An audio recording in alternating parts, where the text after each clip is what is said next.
Assalamualaikum warahmatullahi wabarakatuh. Waalaikumsalam warahmatullahi wabarakatuh. Selamat pagi, salam sejahtera untuk kita semua. Baiklah, pada hari ini kami dari kelompok 3, kelas B, program studi kesehatan masyarakat, akan mempresentasikan hasil kerja kami dengan topik yang seperti teman-teman lihat di layar, yakni hubungan bahasa dan pikiran. Perkenalkan, saya Nur Anissa sebagai moderator pada presentasi kelompok 3 pada pagi hari ini.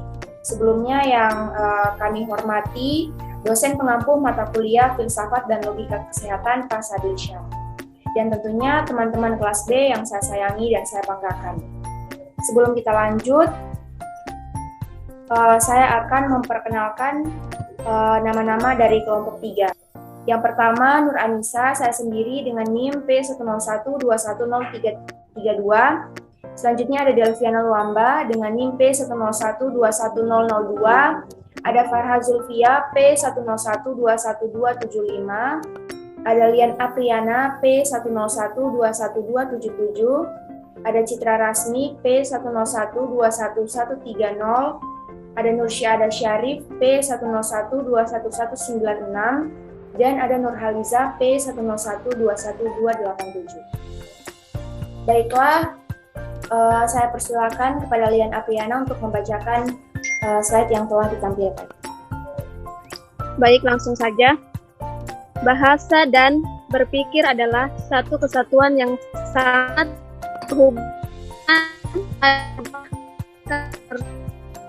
dapat tentang masalah bagaimana bahasa dan pikir terlahir, apakah keduanya hadir secara bersamaan.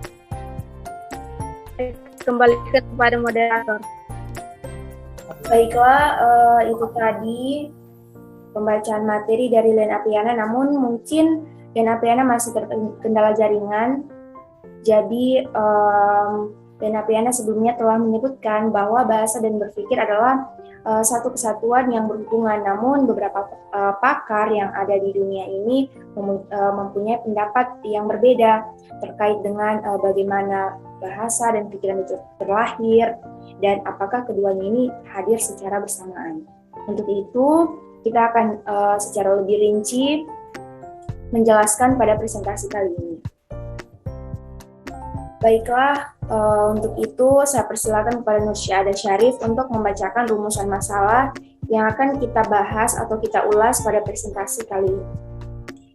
Baik, terima kasih. Assalamualaikum warahmatullahi wabarakatuh. Sebelumnya perkenalkan, nama saya Nursyada Syarif dengan akhir stambuk 196. Baik, saya akan membacakan rumusan masalah. Yang pertama, bagaimana proses pemerolehan bahasa pada manusia. Dan yang kedua, bagaimana hubungan bahasa dan pikiran. Sekian, terima kasih. Baik, terima kasih kepada Nursyada Syarif yang telah membacakan 2 poin penting atau rumusan masalah yang tentunya akan kita bahas pada presentasi kali ini. Pada kajian teori ini, saya persilakan kepada Delviana Luamba untuk membacakannya. Menurut Kamus Besar Bahasa Indonesia, hubungan adalah sesuatu yang terjadi apabila dua orang atau hal dalam keadaan saling mempengaruhi dan bergantung antara satu dengan yang lainnya. Menurut pakar Tams Jayan Kusuma, tahun 2001, pasal yang ke-25, hubungan adalah kesinambungan interaksi antara dua hal atau lebih yang memudahkan proses pengenalan satu akan yang lain. Hubungan terjadi dalam setiap proses kehidupan manusia. Baik, terima kasih. Saya kembalikan kepada moderator. Baik, terima kasih Delviana Luamba yang telah membacakan kajian teori terkait dengan hubungan. Baiklah, kita akan lanjut ke slide selanjutnya. Pada slide definisi bahasa akan dibacakan oleh Citra Rasmi. Silakan. Definisi bahasa KBBI Kamus Besar Bahasa Indonesia. Bahasa artinya sistem lambang bunyi yang arbitrer yang digunakan oleh anggota suatu masyarakat untuk bekerja sama, berinteraksi, dan mengidentifikasi dirinya. Baik, terima kasih. Saya kembalikan kepada moderator. Baik, terima kasih Citra Rasmi yang telah membacakan definisi bahasa menurut Kamus Besar Bahasa Indonesia. Untuk definisi pikiran akan dibacakan oleh Farha Zulfia. Baik, terima kasih. Pikiran adalah gagasan dan proses mental berpikir memungkinkan seseorang untuk mempresentasikan dunia sebagai model dan memberikan perlakuan terhadapnya secara efektif sesuai dengan tujuan, rencana, dan keinginan. Pikiran sama dengan hasil pemikiran, hasil berpikir atau memikirkan, akal budi atau ingatan. Baik, terima kasih. Itu tadi definisi pikiran menurut KBBI yang merupakan hasil berpikir, akal budi, atau ingatan. Baiklah teman-teman, jadi sebelum kita lanjut, saya akan membacakan poin-poin penting yang akan kami bahas pada presentasi kali ini. Jadi yang pertama ada instrumentalisme dan determinisme. Yang kedua ada pikiran, bahasa, realitas, dan sistem. Dan yang ketiga berpikir secara konseptual. Untuk itu penjelasannya akan ada di slide selanjutnya. Oke, baik. Untuk slide ini akan dibacakan oleh Nursyadah Syarif. Silakan. Baik, terima kasih. Saya akan membacakan tentang instrumentalisme dan determinisme. Instrumentalisme berdasarkan bahwa bahasa hanyalah sebagai alat untuk mengungkapkan persepsi, pikiran, dan rasa perasaan atau emosi ketika bersentuhan dengan realitas. Dan determinisme merupakan paham yang berkeyakinan bahwa manusia hanya dapat mempersepsi, berpikir, dan merasakan karena terdapat bahasa. Dengan kata lain, bahasa merupakan syarat untuk mempersepsi, berpikir, dan merasakan. Terima kasih, saya kembalikan kepada moderator. Baik, terima kasih Nursyadah Syarif. Kita akan lanjut ke slide selanjutnya. Untuk slide ini akan dibacakan oleh Farha Zulfia. Silakan. Baik, terima kasih. Yang kedua, pikiran, bahasa, realitas, dan sistem. Pikiran dan bahasa sejatinya merupakan tempat terjadinya peristiwa realitas.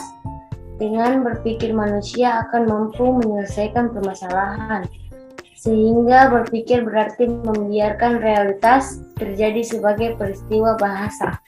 Realitas dengan demikian tetap merupakan sumber dan asal mula pikiran. Walaupun manusia senantiasa sudah berada di dalam situasi interpretasi tertentu. Sekian, terima kasih. Baiklah, selanjutnya berpikir secara konseptual akan dibacakan oleh Delviana Wamba. Silakan.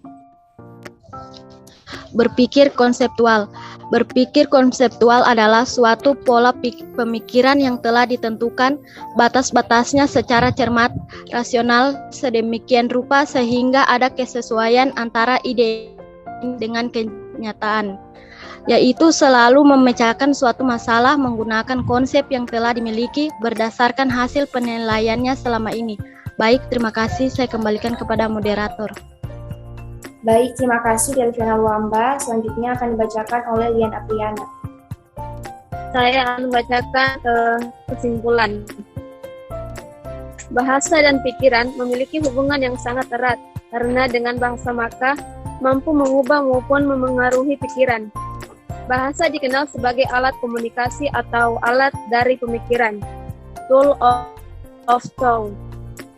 Karena dengan bahasalah pesan-pesan disampaikan dari pengirim pesan, sender ke penerima pesan. Apa ini? Receiver. Saya kembalikan kepada moderator. Baik, terima kasih Lena Priana. Oke, silakan Citra Rasmi. Bahasa berfungsi sebagai sarana untuk berpikir, begitu juga sebaliknya. Hasil berpikir itu kembali diungkapkan dalam bahasa, baik dalam bentuk ujaran maupun tulisan. Baik, terima kasih. Saya kembalikan kepada moderator. Baiklah, dengan berakhirnya pembacaan kesimpulan oleh teman-teman tadi, maka berakhir pula presentasi terkait dengan hubungan bahasa dan pikiran pada pagi hari ini. Kami tentunya mengucapkan terima kasih pada teman-teman yang telah menyimak dengan baik presentasi kali ini. Kami mohon maaf apabila pada presentasi kali ini terdapat banyak kekurangan. Kami mohon maaf, saya akhiri. Wassalamualaikum warahmatullahi wabarakatuh. Waalaikumsalam. Waalaikumsalam warahmatullahi wabarakatuh.